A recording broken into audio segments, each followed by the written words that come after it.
So hi guys, I was just making my classes and I thought while making my classes I realized कि CLAT ख़त्म हो गया है. तो बहुत सारे लोग हैं जिनका क्लैट अच्छा गया होगा, बहुत सारे लोग हैं जिनका क्लैट अच्छा नहीं गया होगा. And some of you might be thinking of taking a drop. Now because I am a dropper myself, I understand, है ना. मेरे को समझ आता है आपकी साइकोलॉजी और अभी आप क्या फील कर रहे होगे और कितना मुश्किल है ड्रॉप डिसीजन लेना, क्योंकि कोई बता नहीं पाता है कि भाई, है ना. मतलब ऐसा लगता है कि कोई बोल दे कि तू ले ले ड्रॉप तेरा हो जाएगा, या कोई बोलते कि तू मत ले ड्रॉप तेरा नहीं होगा. ठीक है.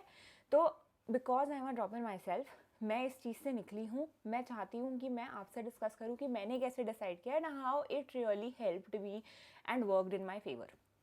देखो, सबसे पहले तो आपको कोई भी चीज़ करनी है लाइफ में, दोनों चीज़ों उस चीज़ के आपको प्रोज और कॉन्स पता होने चाहिए. तो जैसे अगर मैं प्रोज की बात करूँ तो एक पूरा साल मिलता है प्रिपेयर करने के लिए. आपके जो भी वीकनेसेस हैं इस साल, क्योंकि आप एक बार क्लैट दे चुके हो ना, तो आपको पता होता है कि आप क्या गलतियां कर रहे हो और आपने एग्ज़ाम में जाके क्या किया, आपसे क्या गलती हुई, कहाँ आप सही कर सकते थे, क्या इशू आया, किन चीज़ों पे आप वर्क कर सकते हो. ये सब आपको एक बार पता चल जाता है.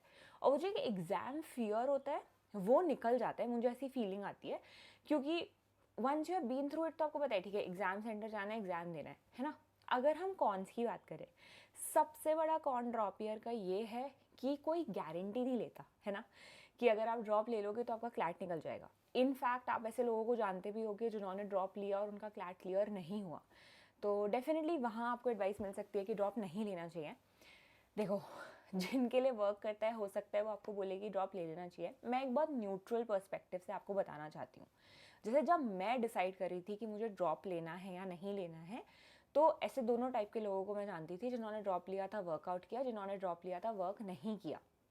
सो जब मैंने 12th में दिया था क्लैट तो मुझे मेरी मर्ज़ी का कॉलेज नहीं मिल रहा था और मेरे को बहुत मन था कि मैं अपनी मर्ज़ी का कॉलेज करूं. और मेरे को रियलाइज़ हुआ था उस साल क्लैट के लिए प्रिपेयर करते हुए कि मैथ्स वैथ्स तो ठीक है, इंग्लिश भी ठीक है, जीके इज़ समथिंग जिसमें मेरे को वर्क करना पड़ेगा. और जीके में अगर मैंने बहुत अच्छा कर लिया तो मैं पेपर को निकाल सकती हूँ, है ना.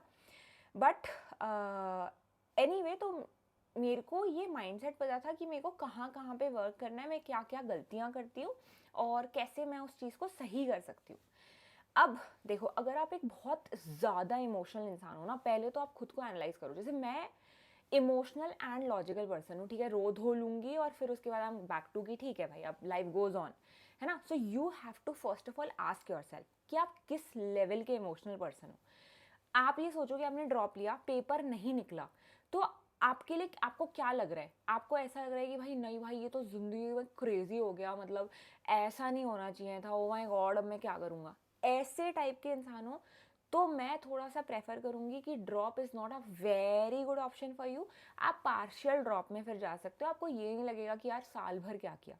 जैसे मैं अपना माइंडसेट बताती हूँ, मेरे को ऐसा लगा कि देखो, इस साल भी मेरे को MHCT से तो कॉलेज मिल ही रहे हैं, SLAT भी मेरा निकल ही रहा है, तो वो तो मैं अगले साल भी क्लियर कर ही लूँगी. मेरा ये माइंडसेट था कि मुझे एक फुल ईयर खुद को देना है. अब क्लैट निकला नहीं निकला मेरी गलती की वजह से, NLUs की वजह से, पेपर की वजह से, वो एक अलग स्टोरी है. पर मुझे अपनी तरफ से 100% प्रेपरेशन करनी है. अगर निकल गया तो वेल एंड गुड, नहीं निकला तो जो कॉलेज मुझे आज मिल रहे हैं वो तो मुझे नेक्स्ट ईयर भी मिल जाएंगे. तो मुझे कोई प्रॉब्लम नहीं है, मेरा एक साल एक्स्ट्रा लगता है तो. और मेरा ये था कि अगर मेरा एग्ज़ाम नहीं भी निकलता है तो क्योंकि मुझे नॉन NLUs में भी बेस्ट कॉलेज के लायक तो मैं पढ़ूंगी ना एक साल. मतलब एक साल क्यों पढ़ रही हूँ मैं, अगर NLU नहीं निकलेंगे तो नॉन NLUs में तो बेस्ट निकालूंगी. ऐसा मेरा माइंडसेट था. तो फिर मैंने सोचा कि ठीक है, कम से कम इतना तो मैं करके देखती हूँ.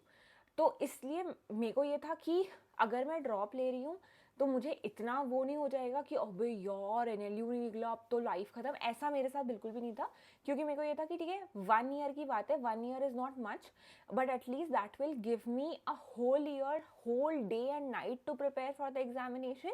एंड सेकेंडली, जो कॉलेजेस अभी हैं वो तो नेक्स्ट ईयर भी मिल जाएंगे, तो एक साल से कोई इतना बहुत ज़्यादा फ़र्क नहीं पड़ता है. बट आई रियली वॉन्टेड कि मैं एक अच्छे NLU जाऊँ.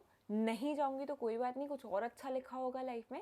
But if I do get into an NLU, मतलब that will pave a way for me, giving me certain opportunities that would give me a good kickstart with my career. तो इस mind process thought process के साथ I went for a drop. Grateful, very thankful that it worked in my favour. ना if you ask me कि अगर आप कि ma'am मुझे ड्रॉप लेना चाहिए कि नहीं लेना चाहिए, पहली चीज़ तो आप खुद से पूछो आप किस लेवल के इमोशनल इंसान हो. अगर आपका पेपर नहीं निकला तो आपका क्या माइंडसेट रहेगा. अगर आपको लगता है कि बहुत ही ख़राब हो जाएगा, आप अपने पे बहुत ज़्यादा कॉन्फिडेंस लूज़ कर दोगे, तो फिर you can go for a partial drop, get admitted to another university, start preparing for CLAT 7 साल. इफ़ यू फील है कि नहीं वो भी कोई पॉइंट नहीं है, मैं अगले साल का भी क्या पता, तो just you can prepare for other entrance exams, है ना. वी हैव ऑलरेडी डिस्कस और कौन से एग्जाम्स के लिए आप प्रिपेयर कर सकते हो.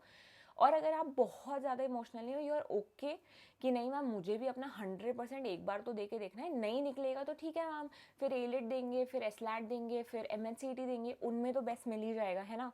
तो इस 1 ईयर में at least you can work on your weaknesses and maybe you do clear the exam and you do get into NLS Bangalore. Possibility तो वो भी है. मैंने कहीं पे पढ़ा था, उसमें लिखा हुआ था कि हम कितना नेगेटिव सोच लेते हैं कि यार नहीं हुआ तो नहीं हुआ तो, बट कभी तो हमें ये भी सोचना चाहिए ना कि हो गया तो. So that is how you can decide. Baki, let me know in the comments what do you think about a drop year, and I will get back to you if you have any queries.